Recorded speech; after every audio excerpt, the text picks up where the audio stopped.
Assalamualaikum warahmatullahi wabarakatuh.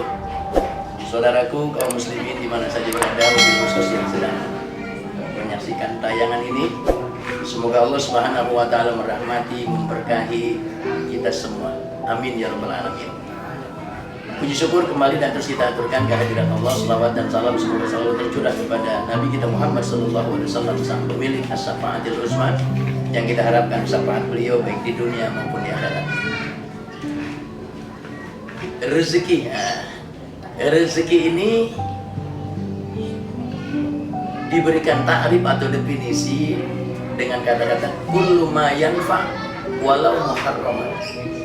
Setiap apapun yang bermanfaat meskipun itu secara hukum diharamkan, kategorinya sebagai rezeki. Nah, harus ada yang kita pahami nih. Banyak orang beranggapan, bahkan meyakini boleh jadi, bahwa yang dikatakan rezeki ini dalam benak mereka itu yang ada adalah setumpuk harta, tumpukan harta. Ini nih, sebatas ini. Kalau rezeki dipahami hanya sebatas tumpukan harta atau setumpuk harta, toh hanya ini, maka ini jelas pemahaman yang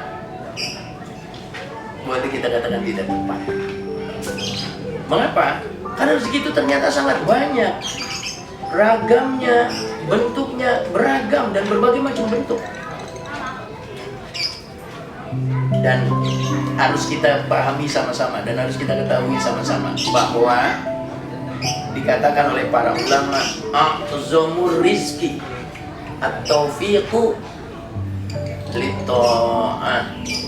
Rezeki paling agung justru adalah taufik, sehingga dengan taufik tersebut orang mampu melakukan ketaatannya kepada Allah Subhanahu wa taala. Itu rezeki yang paling agung.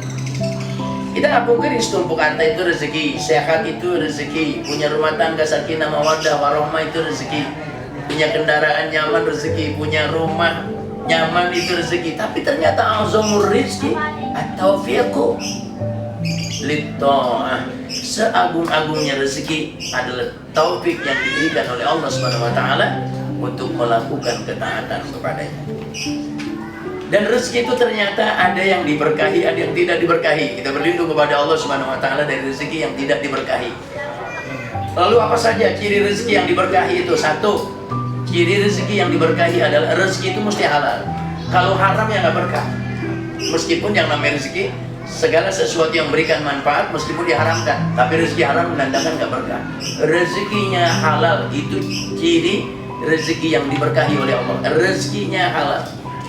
Dan rezeki halal itu penting sekali, karena kita makan, kita minum, hadirin para bapak, para pemirsa gitu maksudnya, itu akan sangat mempengaruhi kepribadian kita. Kalau yang baik-baik kita makan, yang kita halal, insya Allah badan ini cenderung untuk taat pada Allah Subhanahu wa taala ada. Oleh karena itu ciri rezeki yang diberkahi oleh Allah, yang pertama rezeki itu adalah rezeki yang halal, bukan rezeki yang haram. Orang silakan mengklaim, misalnya dia perolehan rezekinya bersumber dari yang haram, kemudian dia katakan karena peningkatan rezekinya dalam bentuk materi tadi selalu bertambah, ya alhamdulillah berkah, alhamdulillah berkah. Padahal sumbernya haram, yang cuman klaim berkah saja, padahal itu bukan rezeki yang diberkahi oleh Allah Subhanahu wa taala. Lalu yang kedua cirinya, ciri rezeki yang diberkahi Allah itu sebagaimana ta'rif berkah, yakni ziyadatul khair ba'dal khair, bertambah kebaikan setelah baik. Berarti ketika ditambah rezekinya bertambah kebaikannya. Misal kemarin lagi biasa-biasa saja, ya sedekahnya paling seminggu satu kali hari Jumat. Itu pun mungkin tromol Jumat itu lewat di masjid isinya cuma 10.000 gitu. Begitu rezekinya bertambah, maka kebaikannya pun bertambah.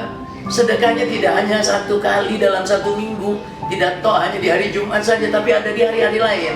Dengan nominal tidak hanya dengan 10.000, tetapi sesuai dengan rezeki yang dia miliki yang lebih pada saat itu, maka nominalnya lebih banyak dari sekedar 10.000 dan lebih bukan hanya dalam satu minggu satu kali, tak akan tetapi dalam satu minggu bisa jadi ada beberapa kali.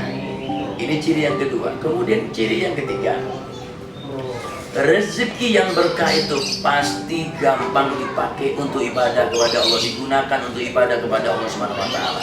Itu ciri paling penting dalam persoalan rezeki kita ini diberkahi atau tidak, sehingga kita bisa mengevaluasi rezeki kita itu sebenarnya berkah atau tidak, bagaimana rezeki ini maunya.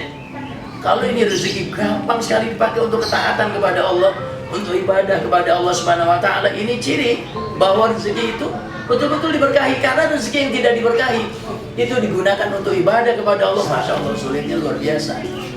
Ada orang gini, itu membelanjakan rezekinya kalau untuk ketaatan hitung-hitungan. Ayo, jadi berapa saja. Cakep. Karena itu pasti rezekinya diberkahi oleh Allah Subhanahu wa taala. Dan perlu kita pahami nih, tidak ada istilah pemborosan di dalam kebaikan. Meskipun angkanya fantastis, kalau semuanya kebaikan, tidak ada masuk kategori boros. Ada orang yang rezekinya sulit untuk dibelanjakan kepada kebaikan, tapi kalau keburukan, Masya Allah, misalnya ada pertunjukan hiburan yang penuh dengan kemaksiatan ya, apa tuh kira-kira, ya silakanlah berasumsi sendiri para pemirsa yang menyaksikan tayangan ini, silakan berasumsi sendiri. Hiburan yang penuh dengan kemaksiatan, kemudian di situ hiburan kebetulan biayanya ditanggung oleh beberapa orang. Saya nanti untuk anunya, penyanyinya, saya nanti untuk apanya, untuk panggungnya dan sebagainya. Padahal hiburan itu disuguhkan, disajikan penuh dengan nuansa kemaksiatan, mempertandakan rezeki yang tidak ada berkah dari Allah Subhanahu wa taala. Itu poin ketiga. Kemudian ini juga yang gak kalah pentingnya nih, poin keempat, ciri daripada rezeki yang diberkahi oleh Allah Subhanahu wa taala itu, setelah rezeki itu kita nikmati, kita gunakan untuk kebutuhan kehidupan kita, mewariskan, tidak ada kegelisahan, tidak ada kekhawatiran, tenang, nyaman, santai, enjoy rezeki yang diberkahi oleh Allah Subhanahu wa taala. Mohon maaf, misalnya rezeki boleh nyuri, boleh nyopet, boleh jambret, boleh korupsi, termasuk korupsi nih, boleh korupsi. Setelah dinikmati rezeki itu boleh jadi mewariskan. Aduh, gimana ya rasanya, tidak nyaman, tegang, ada kecemasan, jangan-jangan ada yang menguntit, jangan-jangan ada yang merekam, jangan-jangan ada kamera CCTV, aduh, udah macam-macam.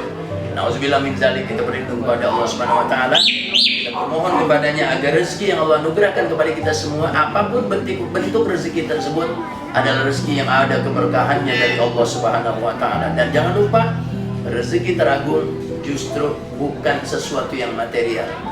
Bahkan justru di mana orang diberikan taufik, dengan taufik tersebut dia mampu melakukan ketaatannya kepada Allah Subhanahu wa taala. Itulah seagung-agungnya rezeki. Ini saja, mudah-mudahan bermanfaat. Mohon maaf kurang lebihnya. Assalamualaikum warahmatullahi wabarakatuh.